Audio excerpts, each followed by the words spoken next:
Salut les gars, bienvenue. Et je sens que cette semaine va être active. Bouddha est vénère. Il a dit, je vais tout casser, je vais montrer à quel point mon jiu-jitsu est puissant. Donc voilà, là il s'étire, il est en train de préparer le monstre, la machine.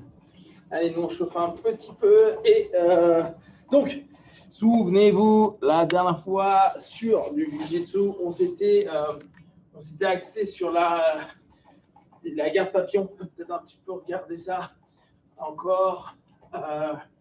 Et oui, on avait travaillé un petit peu sur le travail sur la loupe chokes. Donc, souvenez-vous, chacun va avoir un type de garde qu'il préfère en fonction de son poids, en fonction de sa dynamique et de sa capacité musculaire. Si c'est quelqu'un qui aime bien exploser, quoi. Il y a plein de choses. Donc vous choisissez vraiment votre style en fonction de votre gabarit. L'idée est toujours, dans du jiu-jitsu, dans de la luta, c'est de se dire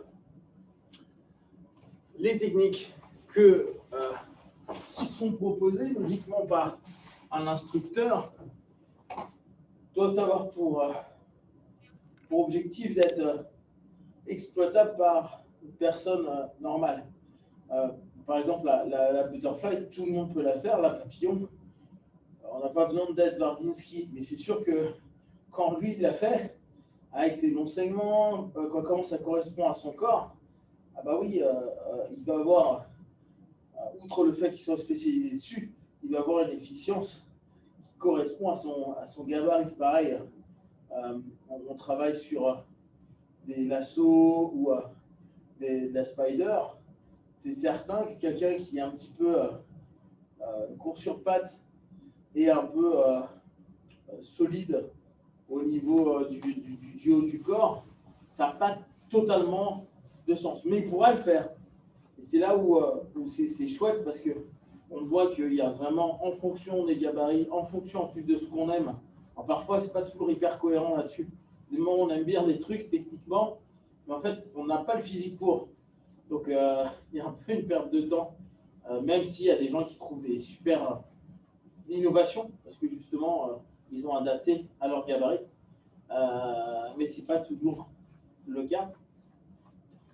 De façon générale, l'idée est que on puisse adapter le jujutsu à n'importe qui, j'allais dire à n'importe quel âge, bien que plus l'âge va passer, moins va y avoir de mobilité, ce qui est logique. Et puis là, d'un coup, je me dis, moins de mobilité, hormis quand on combat des gars qui prennent des produits, ce qui est le cas un peu en compète, où il y a des moments, c'est hallucinant.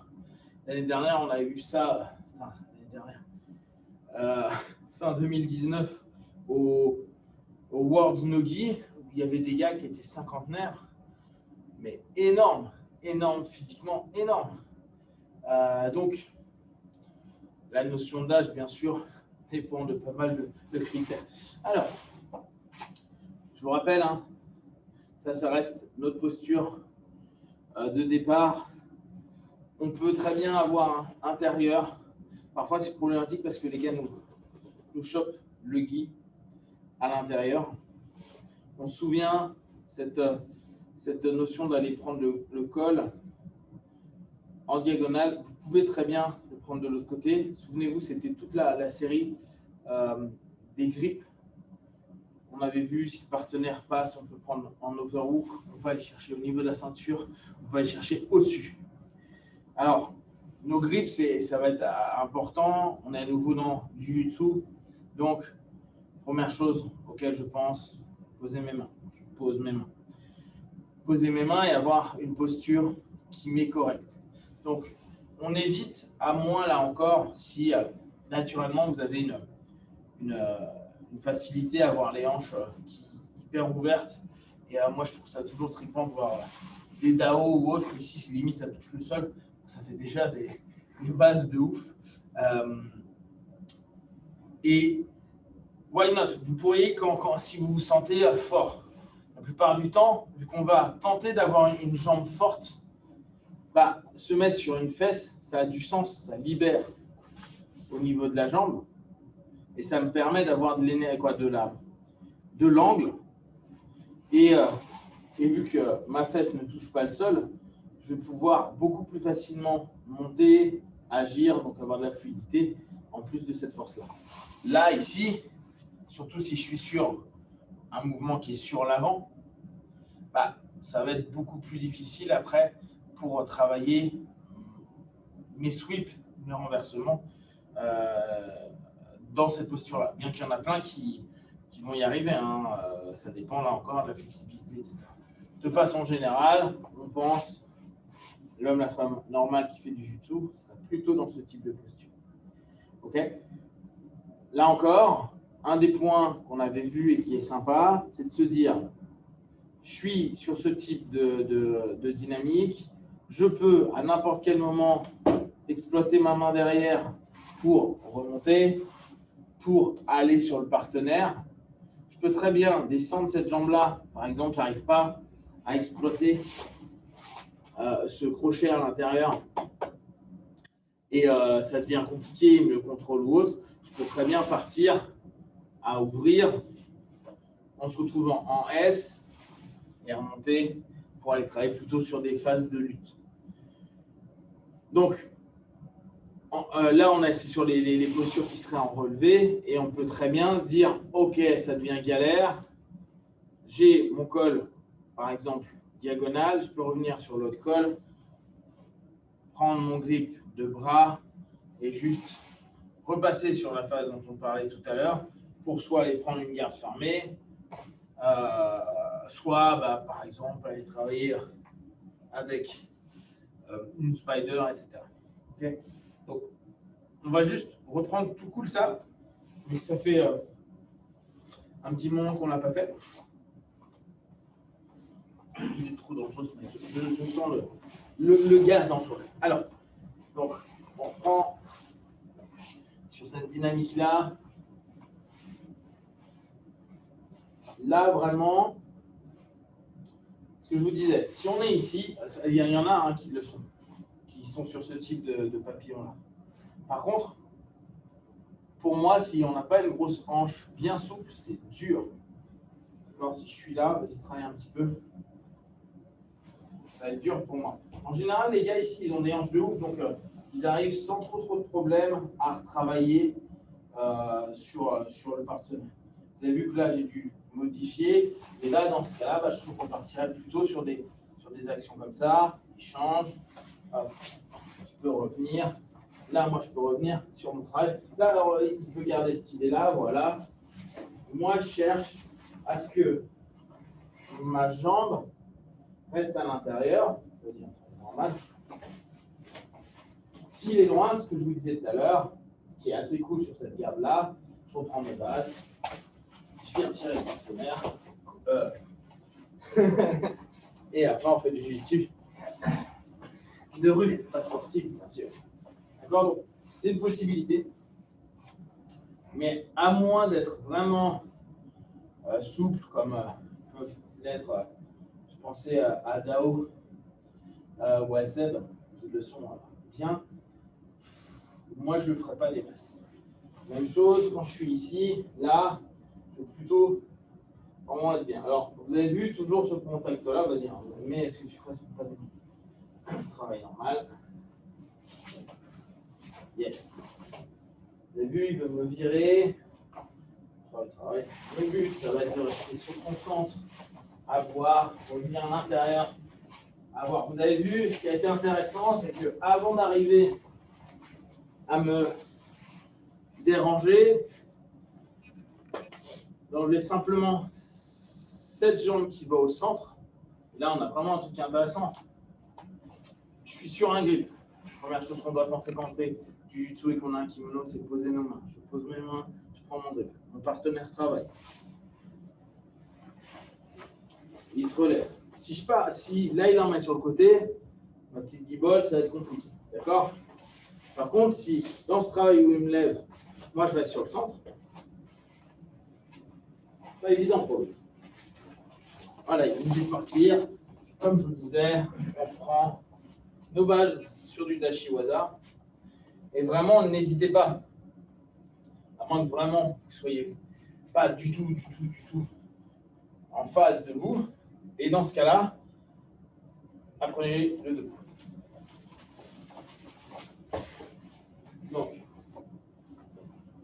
on est là, on travaille. Voilà. Là, on a tout ce travail de casser le grille. Là, vous avez vu, s'il passe, ça risque d'être compliqué. Travail.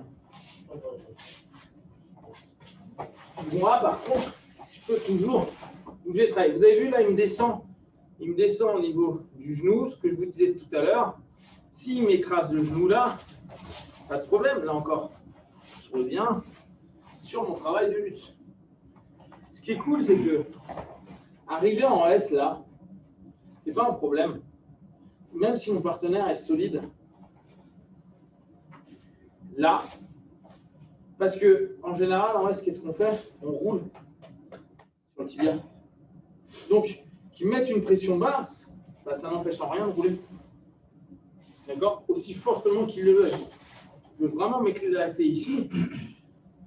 Bah, on s'en fout parce que là, il est en train de me conditionner à aller rouler dessus.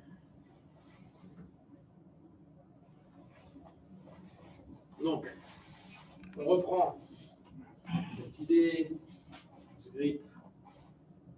Là encore, voilà, ça travaille.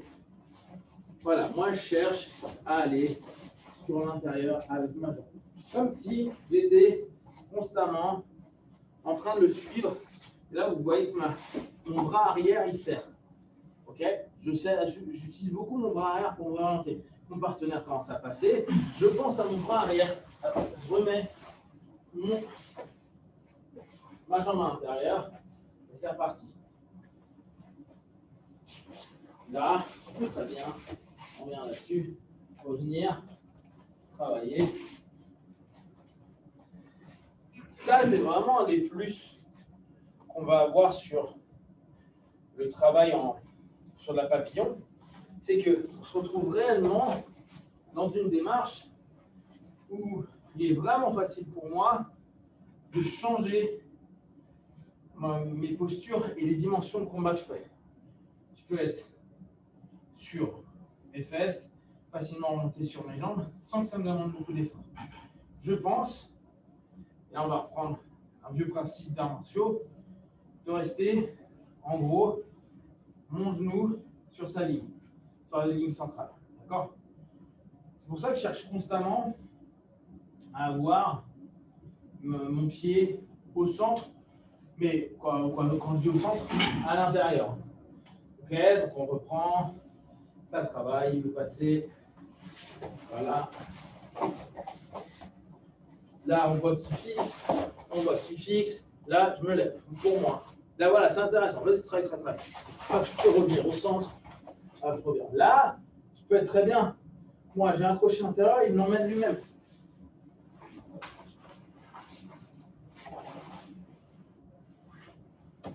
Et Dieu sait que le Cicero, qu'il allait me faire pour me balayer, c'est reverse.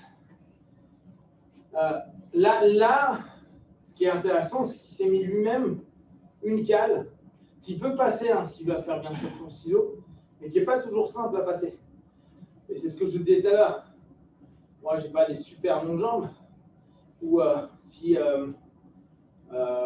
Jean-Marc il le fait, peut-être pas ça, il sera passé rapidement. Par contre, tu as un Wardiński qui le fait, ça va être dur, très très dur.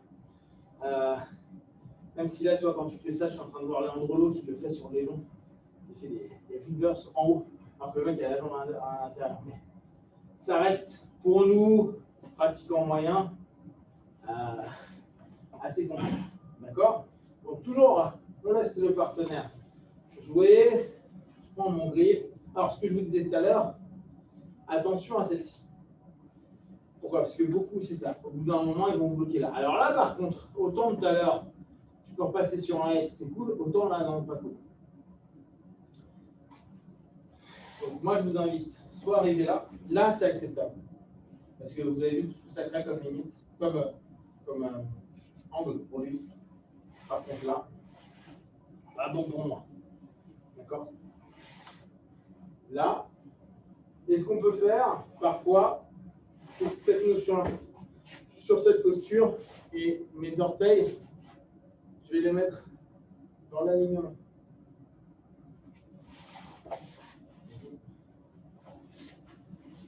Voilà, sans je garde le centre, je garde cette distance. Si j'ai un problème, n'hésite pas. Je suis au centre, je suis au centre. Vous avez vu, je commence à prendre le deuxième bras. Là, ça devient plus chaud pour lui. Vous savez, je garde toujours le centre. Toujours. Là, je change de posture. Hop. Hop. On revient. Hop. Et on se souvient, j'ai plusieurs types de grippe. L'autre. Là, je reprends de l'autre côté. Ce qui est assez facile pour moi, c'est que si une jambe ne fonctionne pas, c'est très facile. Ce switch-là est ultra simple. Je suis là, ça merdoule d'un côté ou de l'autre, je peux très bien retravailler sur le même principe et je vais pouvoir accompagner et suivre mon partenaire. Donc, on revient sur la première phase. Je suis ici. Ce que je vous disais la dernière fois, là j'ai un grip qui coule, il travaille, il monte, pensez bien. Vous avez ces autres. Là, il est un peu moins, je pense, content. Voilà, contrôle. Pareil, hein. Là, je peux mettre en presse. Je vais revenir là. Pas forcément simple pour lui. Vraiment, ne restez pas là, là, là, ou juste à switcher, même si je pense que avec du boulot, il y a vraiment un feeling super intéressant qui se crée. Mais n'hésitez pas à exploiter votre bras derrière. Souvent, on se dit, bah, c'est une garde, c'est mes jambes qui travaillent le plus. Je peux passer une partie du début du combat avec un seul grip. Ça me suffira. Alors bien sûr, je peux très bien me casser le grip.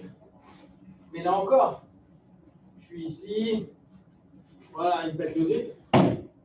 Ce bras-là, là, il peut même prendre mes essais de crochet, etc. Il n'y a pas de souci. Ce bras-là, c'est une vraie emmerde pour lui. Le bras derrière est une vraie emmerde. Comment vous voulez passer un mec, donc passer une garde, alors que l'idée de passer une garde, c'est créer un moment de fixation. Et la plupart du temps, on cherche à fixer les hanches de notre partenaire. Après, c'est la ligne de la colonne vertébrale, donc le buste, la tête.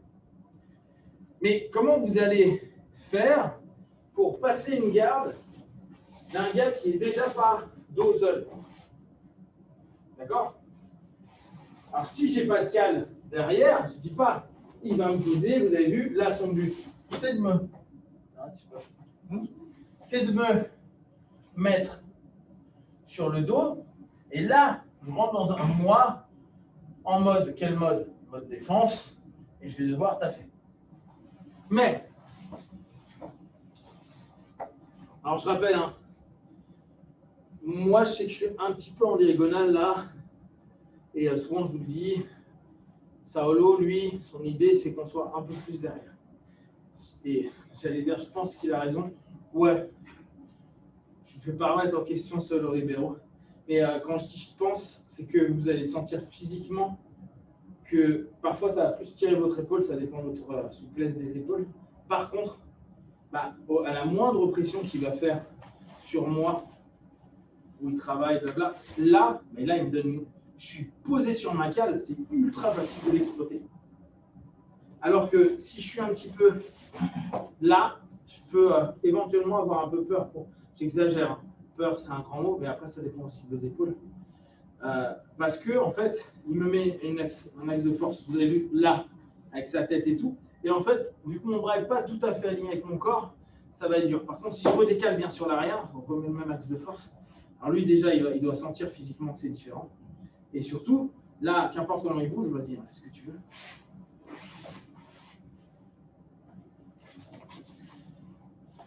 Ça, c'est quasiment une des seules gardes où on a ça. Garde fermée, on ne l'a pas. La seconde, on ne l'a pas. De l'arrivée, on ne l'a pas. Bah, en fait, on l'a. Oui, pourquoi c'est quasiment la seule? Parce que déjà, c'est une garde qui se passe assise. C'est une garde qui a un grip, mais qui n'a pas deux grips. D'accord? On n'est pas en train de faire ça. Bien que, on est bien d'accord, hein, je peux passer de cette posture à celle-ci. Mais ce qui est intéressant, c'est que d'habitude, on est en train de galérer à tenter d'avoir deux grips. Alors, c'est sûr, quand on est là, on est fort. Vous vous souvenez, principe du triangle, toujours avoir au minimum 3 points de contact. Là, j'en ai 2. Donc, ça veut dire que je contrôle moins, et je ne suis pas optimum. Optimum à partir de 3. Okay? Là, je ne le suis pas. Par contre, ça va être dur, et c'est ce que je disais tout à l'heure.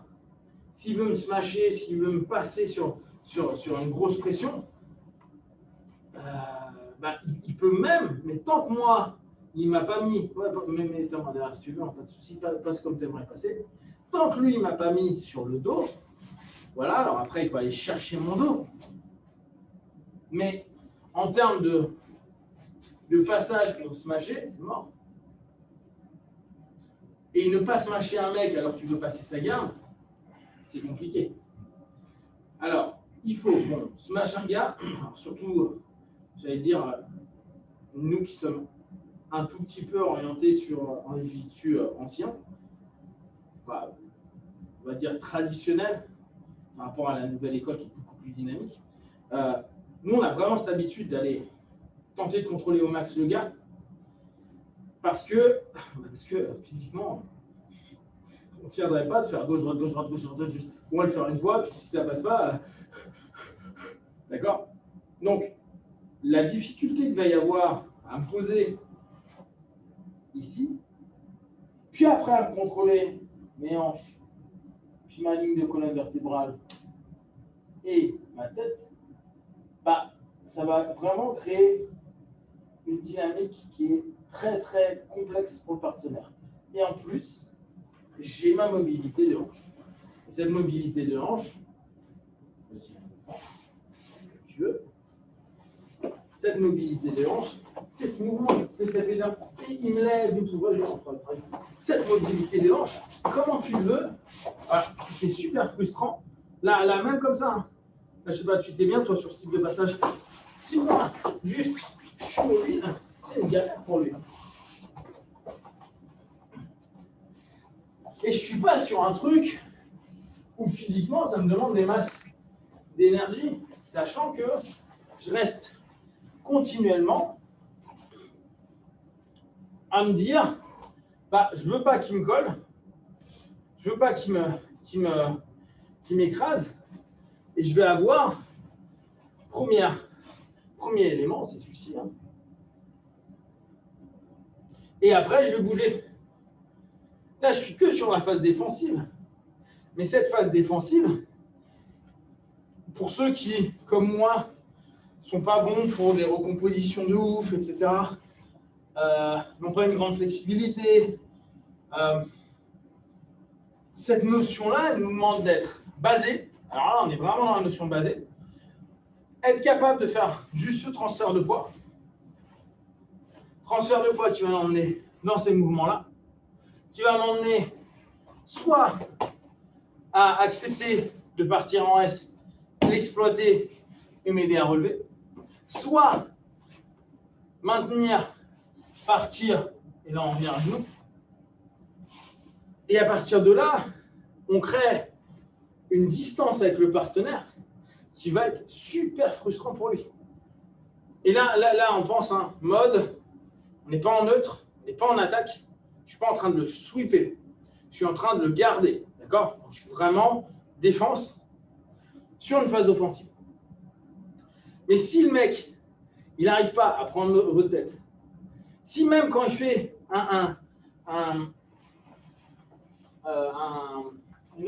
voilà, une rétroversion comme tout à l'heure, il est ici, et que moi, je me retrouve dans des postures comme ça, moi, tant qu'il ne m'a pas tué l'épaule ou le bras, pour lui, c'est galère. Parce que même là, s'il a mes deux jambes, regardez, je suis encore mobile. Hein.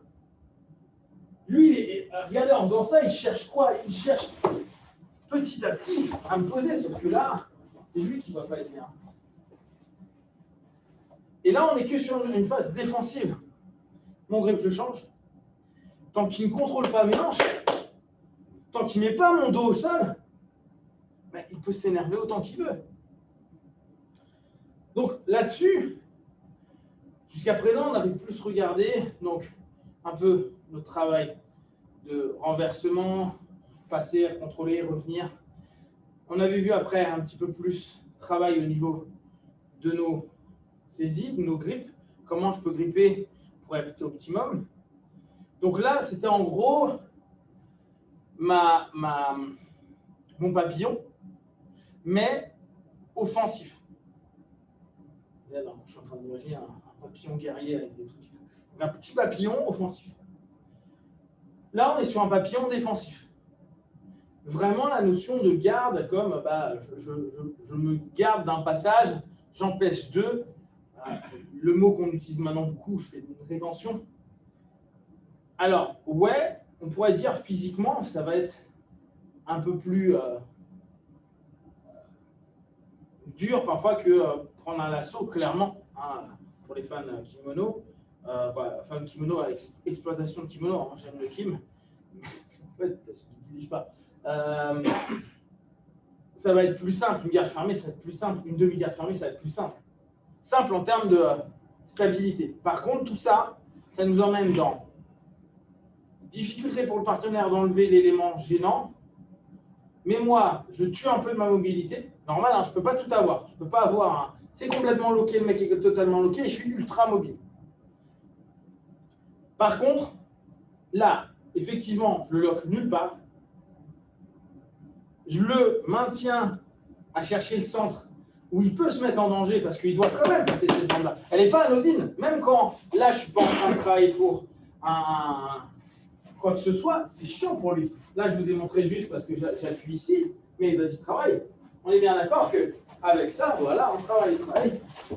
On est ici. Voilà, je commence. Moi, je ne me prends pas la tête. Hein. Je remonte. Et là, vu qu'en plus, il vient sur moi, je suis très bien parce que je suis bas. Je peux aller sur ma lutte. Je pense assez facilement. Enfin, je pense. Ça passe un peu. Mais il y a une frustration qui va se faire, notamment pour les passeurs qui se lèvent. Parce que les passeurs qui se lèvent sont super bons parce qu'ils nous mettent dans ces postures-là et nous, on est obligé de travailler, hop, aller chercher, voilà, revenir, boum, hop. Et là, vous avez vu, si je me remets là, il est presque passé, un travail. J'enlève même mon grip, mais c'est super chiant pour lui. Alors là, en plus, moi, j'ai mes instincts de tortue. Parce qu'un instinct de tortue, c'est quand même un truc vénère. Et pour ceux qui ne croient pas que les tortues c'est vénère, il n'y a pas longtemps, à La Réunion, je crois, un truc comme ça, ils ont filmé une tortue qui mordait un requin. Ok, donc on ne blague pas avec une tortue. Tiens à le souligner. Donc, juste le fait, sans être hyper proactif, retravail, son passage, bam, voilà. Juste ça. Lui, il sent qu'il y a quand même un truc collectif. Vous avez vu comment il se bat là-dessus? Hop. Hyper chiant pour le partenaire. Parce qu'au bout du compte, si le mec il a un instinct de vouloir passer en pression, ça va être chaud. S'il veut partir, ce qui va être logiquement plus... je fais avec la cohérence, je n'arrive pas à rentrer, donc je travaille. J'ai mon grip, distance, angle. J'arrive dans les angles quand la distance ne me plaît pas, donc je vais travailler avec les angles qui correspondent à ma distance. Donc je vais travailler sur des leg drags, je vais travailler sur un travail peut-être en explosivité, en dynamique, gauche-droite, etc. Mais il est obligé, lui, d'aller maintenant plus être sur du smash, mais sur des notions de temps. Ce qui est super aussi. Hein. Mais si le mec, dès qu'il se sent en danger, il se relève. Alors imaginez, hein, moi je ne suis pas bon en Tashiwaza. Maintenant, trouvez un mec qui est bon, qui arrive à être bon là-dessus et qui est super bon en Tashiwaza. C'est-à-dire que dès qu'à un moment vous vous éloignez pour passer, lui il se relève et il vous projette. Ça pourrait être un peu embêtant. Voilà pour aujourd'hui. On reviendra dessus parce que je pense vraiment que cette notion d'avoir un défensif, ça va être sympa pour comprendre nos mouvements, nos déplacements, et après, commencer de défensif, revenir à neutre, neutre, attaque. Et là, on commencera à avoir un cycle qui se met en place. Pensez à vous entraîner, prenez soin de vous. Oussa.